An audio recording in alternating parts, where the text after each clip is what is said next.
दोस्तों, संसार पर पाप के दंड के लिए परमेश्वर के न्याय का दिन प्रकट होने वाला है। बाइबल स्पष्ट कहती है, यद्यपि यह भविष्य की घटना है पर निश्चित है।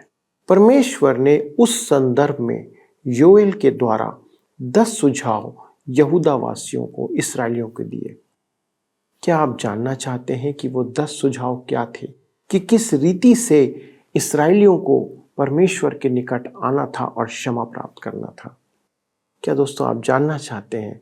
तो जानने के लिए मेरे साथ इस अध्ययन में शामिल हो जाइए।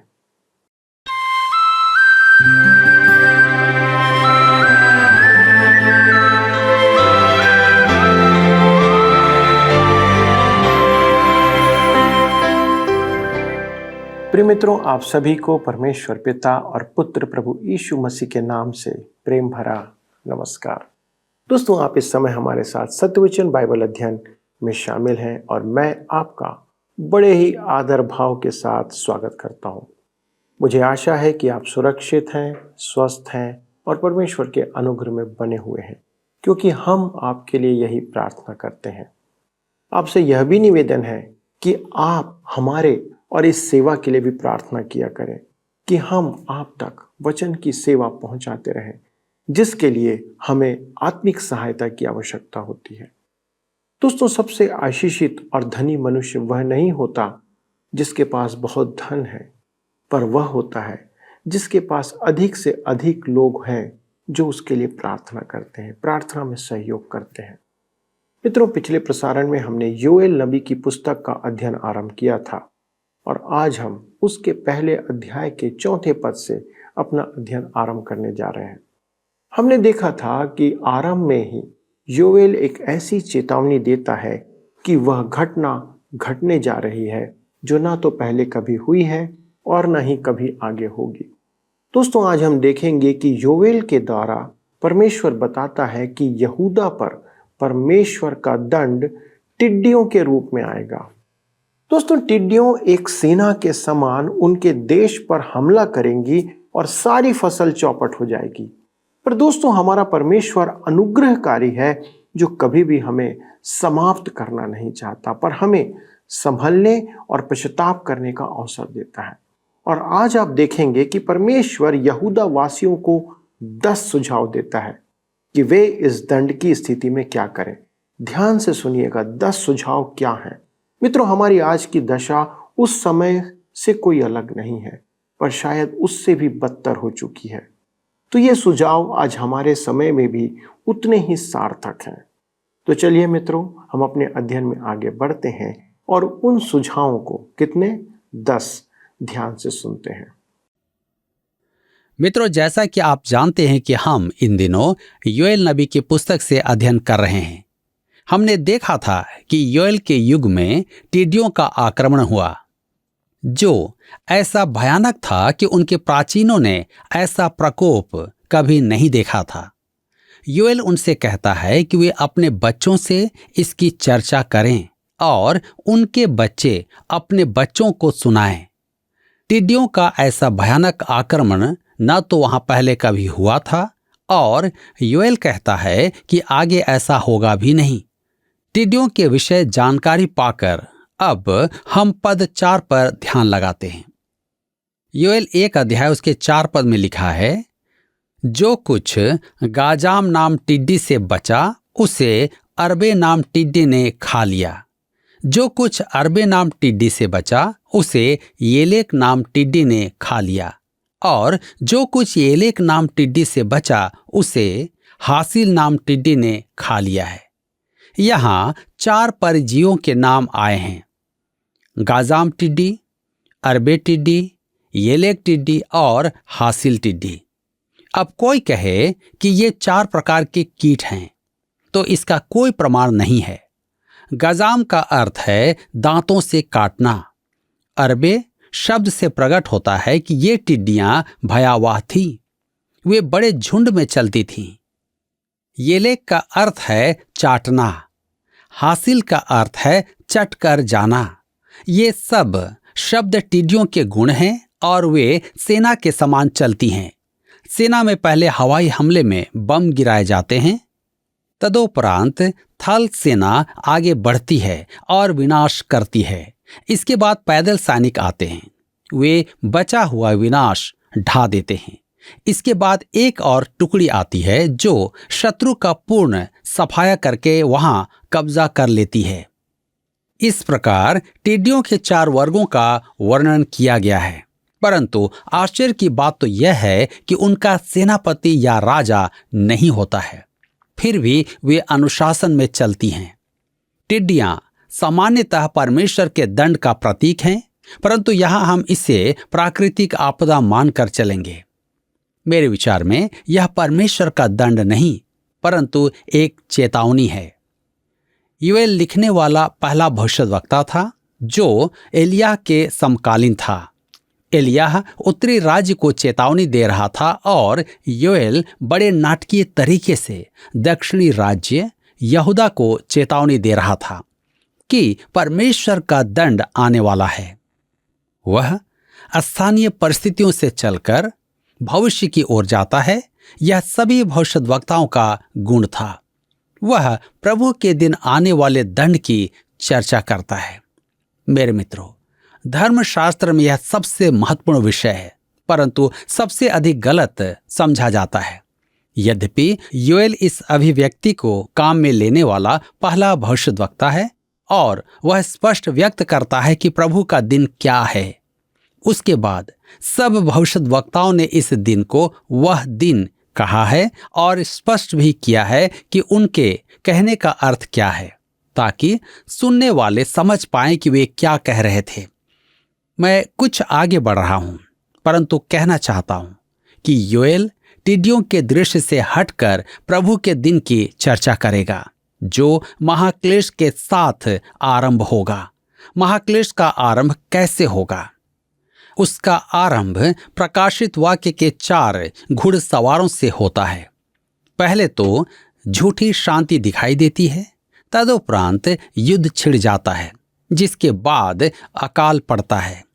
अंत में मृत्यु का पीला घोड़ा आता है। महाक्लेश के समय टिड्डियां नहीं वरन कहीं अधिक भयानक घटना घटेंगी और इस्राएल में ही नहीं संपूर्ण विश्व में घटेगी। जब प्रभु यीशु अपना राज्य स्थापित करने इस पृथ्वी पर आएगा, तब संसार लगभग नष्ट हो चुका होगा।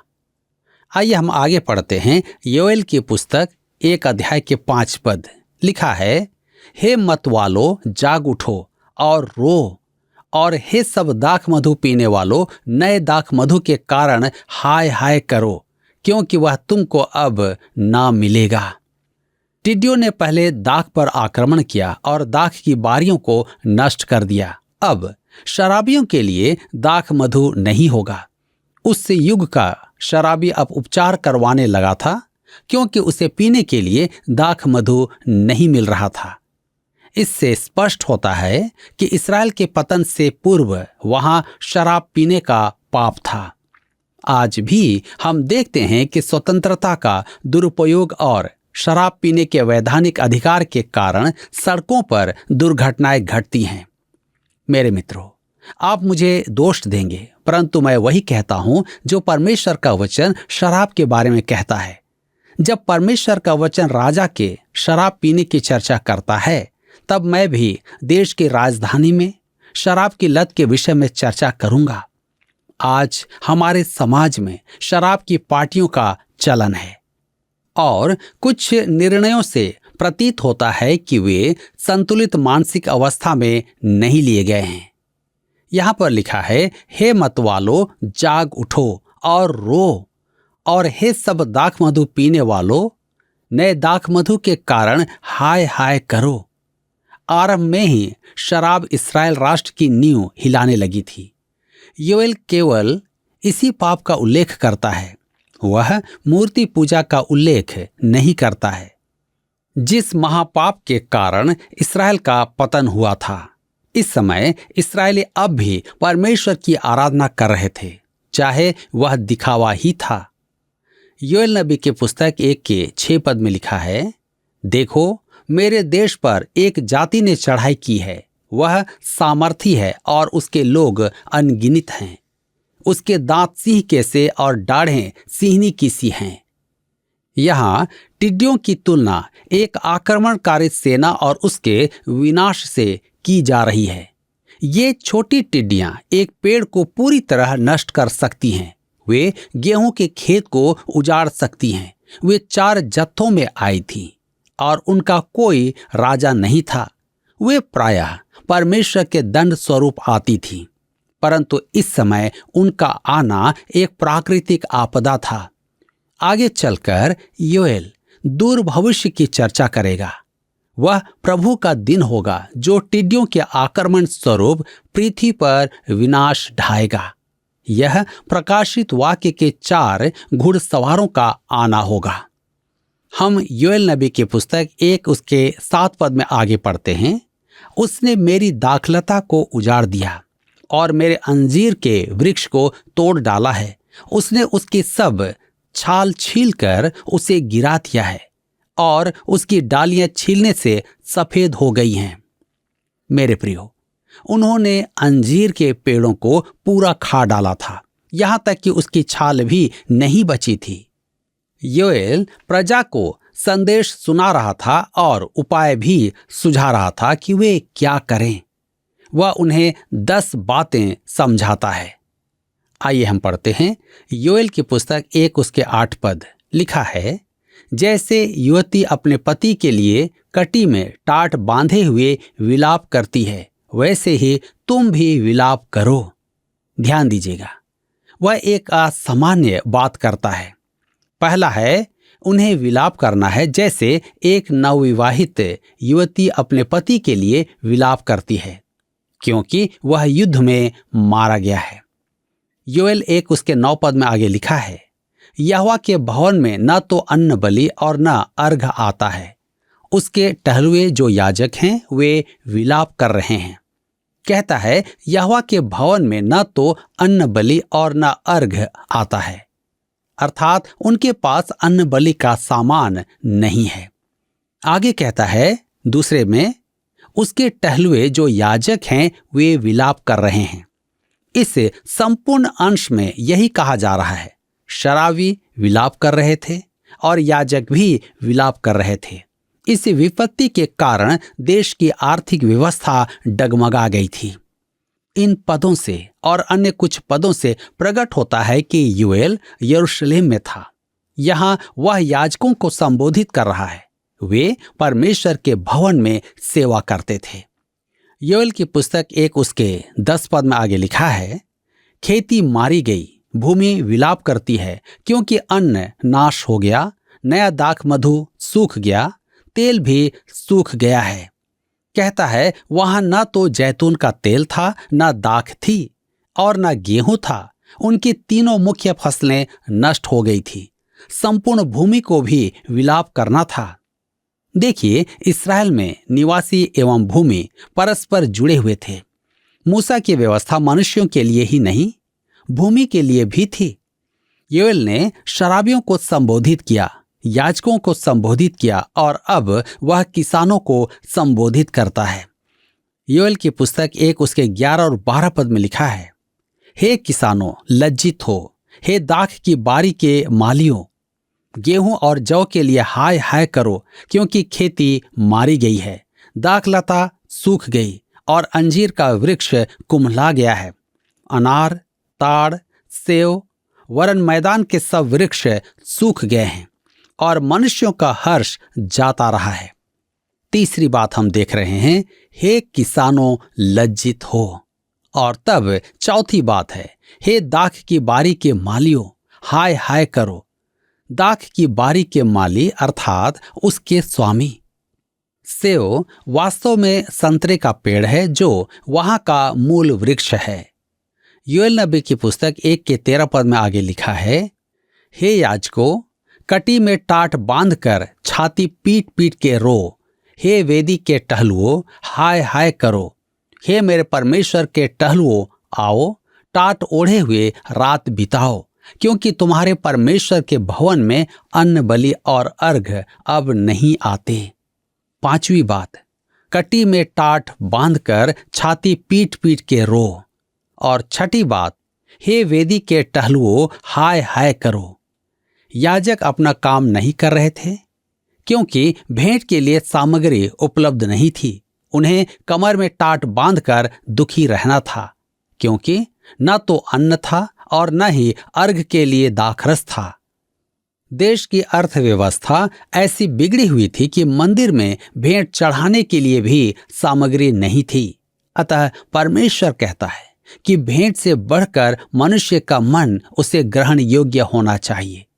यहाँ परमेश्वर उनसे वह काम करने को कहता है जो उसने पहले कभी नहीं कहा। मूसा की व्यवस्था के द्वारा परमेश्वर ने उन्हें 7 पर्व दिए थे। उसने स्पष्ट कहा था कि वे मुंह लटकाए उसके सामने न आए। वह चाहता था कि इस्राएल हर्षित मन से आनंद करता हुआ उसके भवन में आए।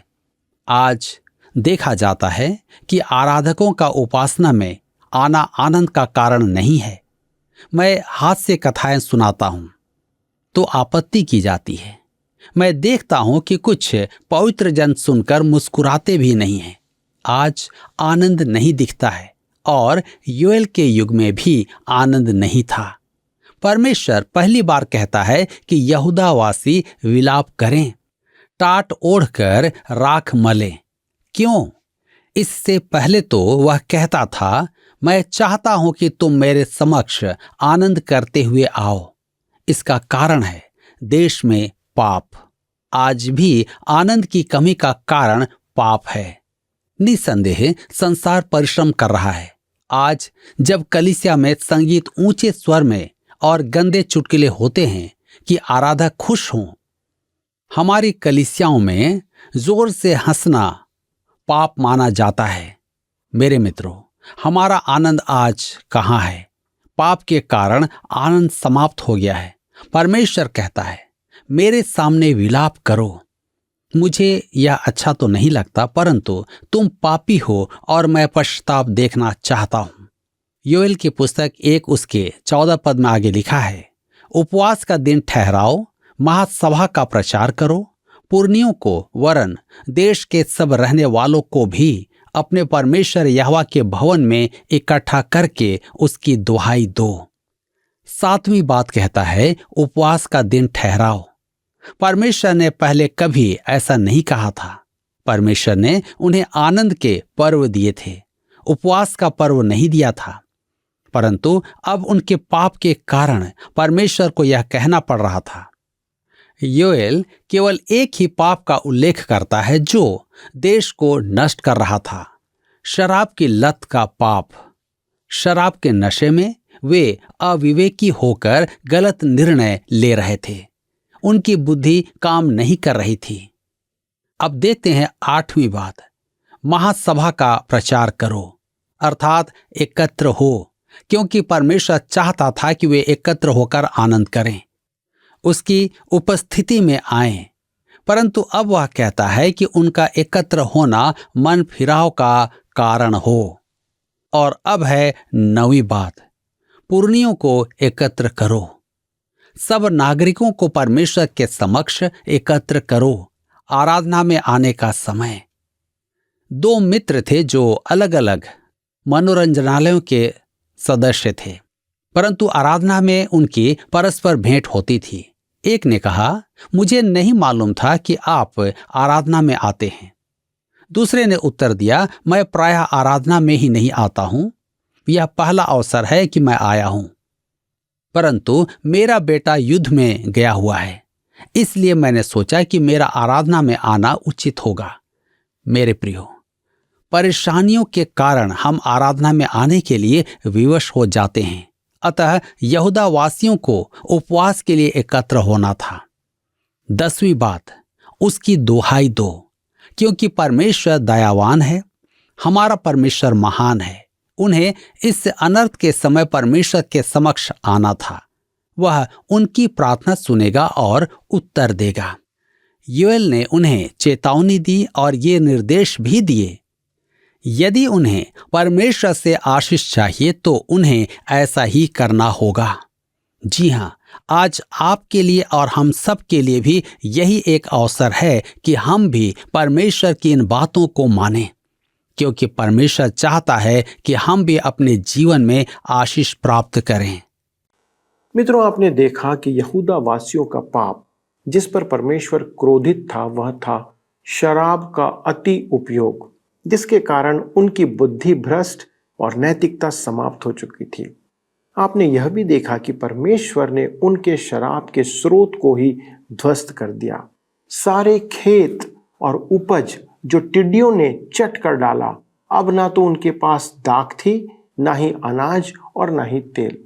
उनके पास अनाज और सभी खाद्य सामग्री का अभाव हो चुका था। यहाँ तक कि परमेश्वर के मंदिर में आराधना के लिए भी उनके पास चढ़ाने को वस्तुएं नहीं थी। मित्रों, परमेश्वर चाहता था कि वे सामग्री अर्पित करने की अपेक्षा स्वयं को अर्पित करें। परमेश्वर को आपके धन दौलत वस्तुओं की आवश्यकता नहीं है मित्रों। वह तो चाहता है कि आप उसके पास आए, आप अपना जीवन उसको अर्पित करें, आप स्वयं को उसे अर्पित करें। आपका जीवन उसके लिए महत्वपूर्ण है। ये सारी चीजें जो संसार में मिलती हैं, ये तो परमेश्वर ने मनुष्यों के लिए सिरजी हैं, ना कि अपने लिए। आज मनुष्य परमेश्वर को धन वस्तु अर्पित करके सोचता है कि परमेश्वर आनंदित हो जाएगा इन सब से। पर दोस्तों, उसे आपका जीवन चाहिए। वह चाहता है कि आप उसका ज्ञान रखें, आप पवित्र जीवन जिए, आप धार्मिकता का जीवन जिए। परमेश्वर के लिए वह है सच्चा अर्पण, ना कि आपकी भौतिक वस्तुएं। मित्रों, क्या आज आपका वह जीवन परमेश्वर को अर्पण हो रहा है, या आप भी यहूदा वासियों के समान अपने अधर्म के जीवन में पड़े हुए हैं? दोस्तों, उन 10 निर्देशों में परमेश्वर ने सभी को परमेश्वर के निकट आने के लिए कहा था कि वे विलाप करें, जाग उठें, लज्जित होएं, छाती पीटें और हाय हाय करें। मित्रों, परमेश्वर के उस भयानक दिन के आने के पहले हमें भी अपने पापों के लिए यह कह के या ऐसा करके तैयार रहना है, क्षमा प्राप्त करना है।